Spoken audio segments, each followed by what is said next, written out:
These are the lecture notes for Chapter 15 on Darwin and evolution.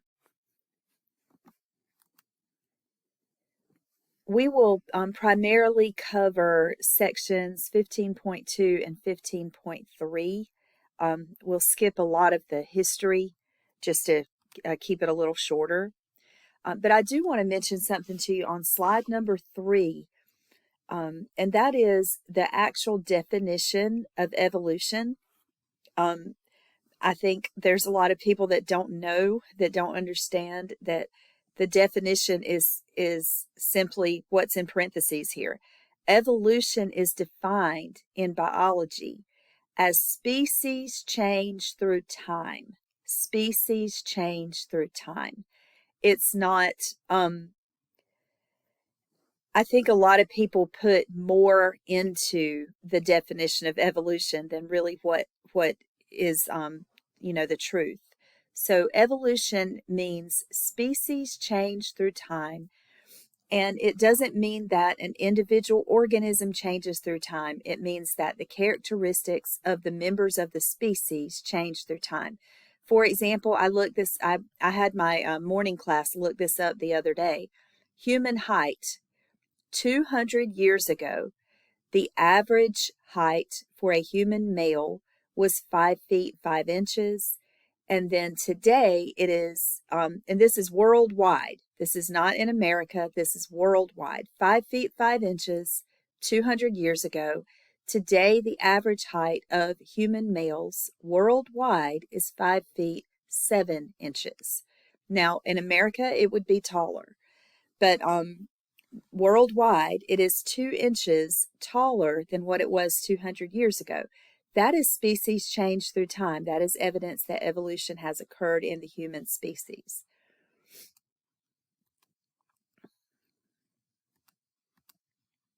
All right, now we're going to start on section 2, which is on Darwin's theory of natural selection. Charles Darwin did a great deal of research and documentation on observations he made of different species, and also geological observations that he made on his travels.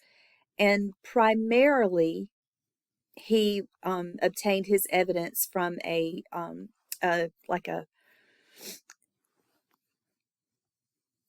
trip that he took, where he served as the naturalist, the ship's naturalist.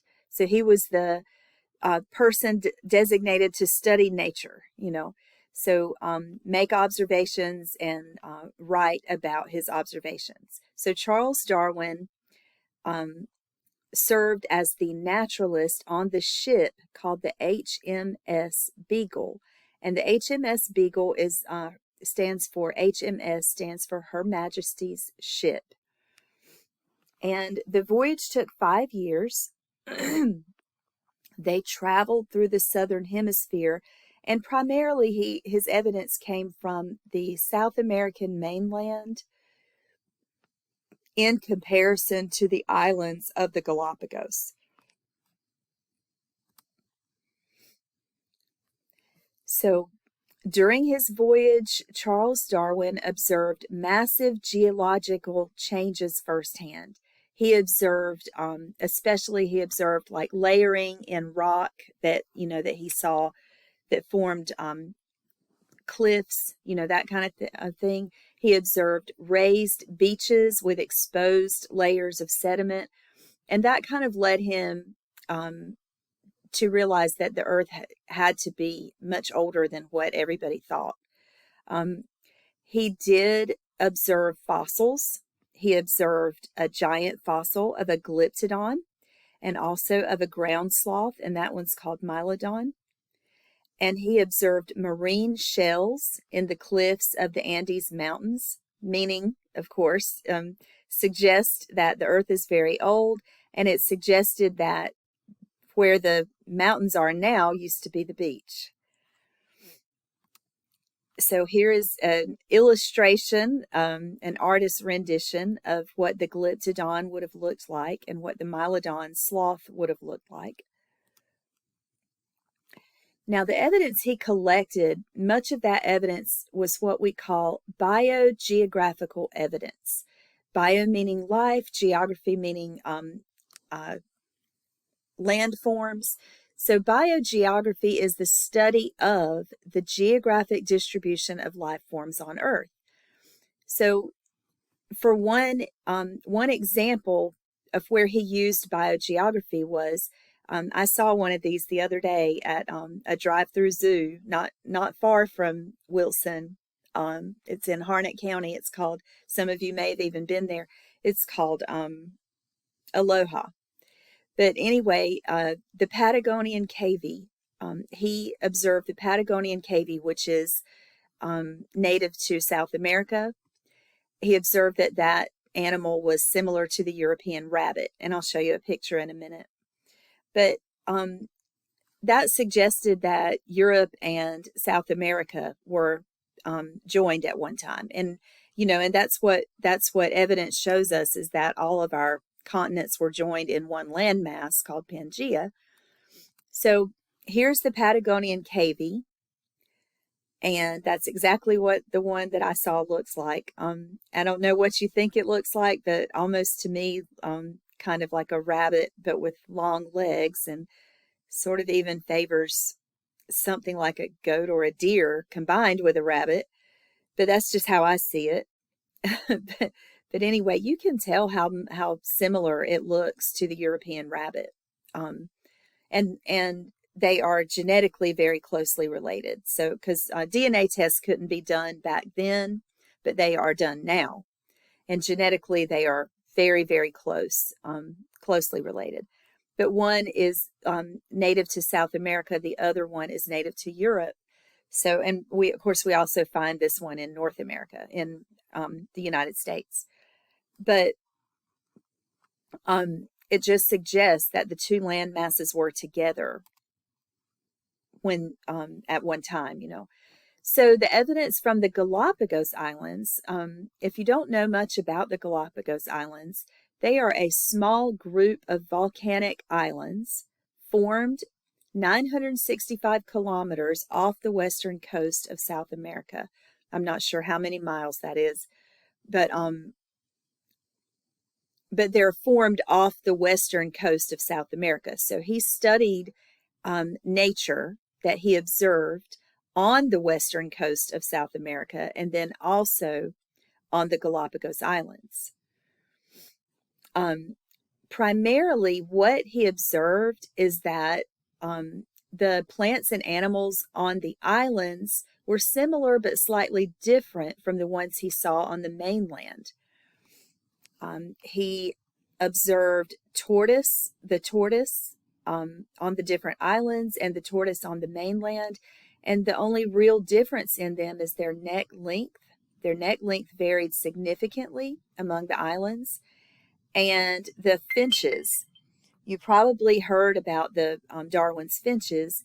The finches on the islands and the finches on the mainland were different in their beak structure. And so what he found is that the food sources on the islands were different, which he reasoned that contributed to the neck length in the tortoise and the different beak shapes in those finches. So here you can see two of the different tortoises, and one whose neck is much longer than the other. So he proposed that what must have happened is that over time, nature selected the individuals that were more fit for survival in the different environments. So that's basically where he came up with the idea of natural selection. And there was another scientist as well. His name was Alfred Wallace. So Wallace and Darwin together really are given credit for proposing natural selection being the cause of evolution. Okay, so natural selection sometimes is referred to as survival of the fittest. But basically, you have to have some things for natural selection to occur. First, you have to have genetic variation. You must have variety, because nature can't select if there's nothing different to select. So there must be genetic variety. And that genetic variety is kind of random. Sometimes genetic mutations are beneficial, sometimes they're harmful, sometimes they're neutral. So natural selection ignores neutral. A neutral variation would be like a variation that just doesn't matter, doesn't cause nature to select one way or the other. Whether humans have freckles or not is probably a neutral variation. Our different eye colors somewhat would be a neutral variation. Not completely, but somewhat. But definitely freckles. I would say freckles would be a neutral variation. For humans, I'm just sitting here looking at my fingernails, and they're not very pretty. Long, thick, strong fingernails versus, the kind of fingernails that women don't want to have, probably a neutral variation. But nature doesn't ignore harmful variations and beneficial variations. Nature selects the beneficial variations and selects against the harmful variations. So here we're just looking at snails that have variations in their shells, more than likely helping out with camouflage and that kind of thing. Okay, so in addition to there being genetic variation, another thing that must exist for natural selection to occur is competition for resources. There has to be competition for resources, and there has to be individuals that don't win. So Darwin also proposed this idea. I know this is one of your questions, so I want to come down to the bottom. That species have different species have different overproduction potentials. In other words, the ability to produce many more offspring than actually survive. In humans, it's not so much the case, because it's not unheard of for all of the offspring of a couple, a mother and a father, for all their offspring to survive in humans. But think about fish and sea turtles. Sea turtles lay their eggs. Some of the turtles that hatch, some don't even hatch because the eggs get eaten. But the ones that do hatch don't always make it to the ocean. And of the ones that make it to the ocean, it is a very small percentage that actually live and make it to reproductive age and are able to reproduce and make more babies. So Darwin called this the geometric ratio of increase. And that is the overproduction potential of a species, their potential to produce more offspring than will survive.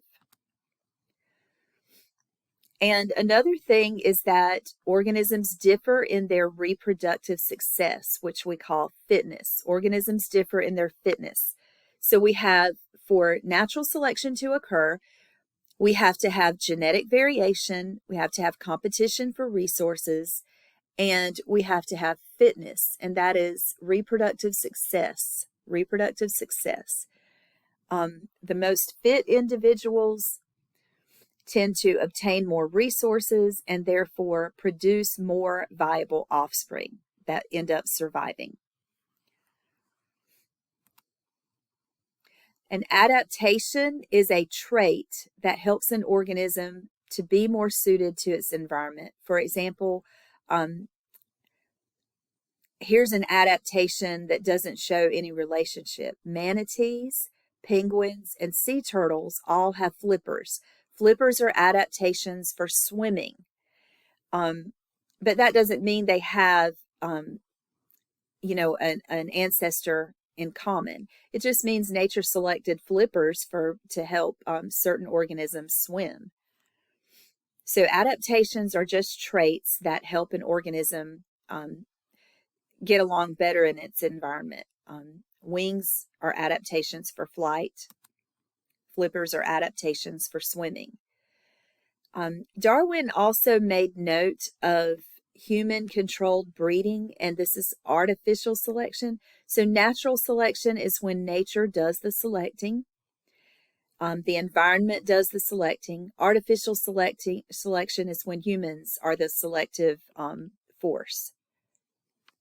And we also call it selective breeding. And here we can see some evidence of artificial selection. Here's the wolf, and all of these dogs and all the other domestic dogs were artificially selected over time.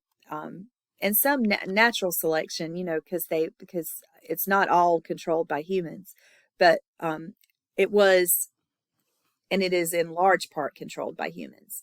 So artificial selection led to the domestic dogs that came from the wolf ancestor. And this one is very interesting to me. The wild mustard plant is the ancestor to the Chinese cabbage, Brussels sprouts, and I think you say kohlrabi. I'm not sure how to say that. But they all are related to one another, and they were developed through selective breeding.